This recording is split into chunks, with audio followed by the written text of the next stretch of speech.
चंदन मिश्रा हत्याकांड जिसने सभी को हिलाकर रख दिया। बिहार की राजधानी में सुबह सुबह जब लोग घूमते टहलते आपको नजर आएंगे, उस वक्त खुले में बेखौफ होकर 5 अपराधी पारस अस्पताल में घुसते हैं और ठाठ से चलते हैं।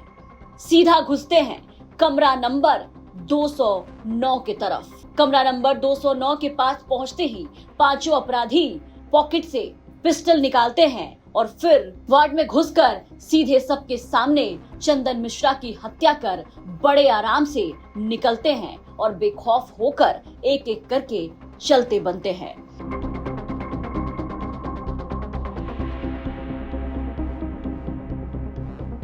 पारस अस्पताल में हुए चंदन मिश्रा हत्याकांड के बाद सामने आए सीसीटीवी फुटेज ने सबकी नींद उड़ा दी, सबके होश उड़ा दिए।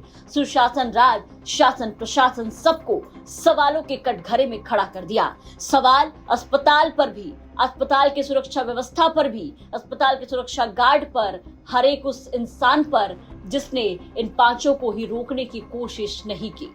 सवाल ये कि आखिर इतने आराम से ये पांचों ही अपराधी अस्पताल में घुसे कैसे?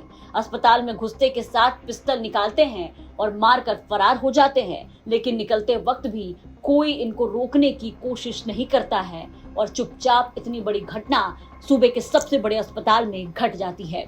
अब इस पूरे मामले में सीसीटीवी फुटेज में पांचों ही अपराधियों की तस्वीर जो है वो कैद हुई है। इन तस्वीरों के सामने आने के बाद पुलिस जहां इनकी तलाश में जुटी है, तो वहीं दूसरी तरफ अब सूत्रों से मिली जानकारी के मुताबिक आपको बता दें कि पारस अस्पताल से सुरक्षा गार्ड समेत कुल 1 दर्जन लोगों को पुलिस हिरासत में पूछताछ के लिए लिया गया है, क्योंकि लगातार अस्पताल के लोगों पर ये सवाल उठ रहे थे।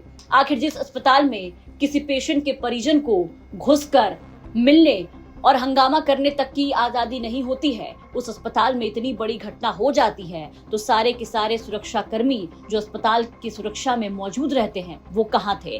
वो बाउंसर्स कहाँ थे? वो सुरक्षा गार्ड कहाँ थे? और सारे अस्पताल के लोग, स्टाफ कहाँ थे जिन्होंने इन पांचों अपराधियों को नहीं देखा और चुपचाप इतनी बड़ी घटना को अंजाम देकर निकलते बने? मृतक चंदन मिश्रा के बारे में आपको बता दें कि चंदन मिश्रा कुख्यात अपराधी है। इसके आपराधिक रिकॉर्ड रहे हैं और चंदन मिश्रा पेरोल पर बाहर आकर अपना इलाज कर रहा था। इसी दौरान उसकी हत्या कर दी गई है। देखना होगा कि पुलिस या जांच में आगे क्या कुछ निकल करके सामने आता है।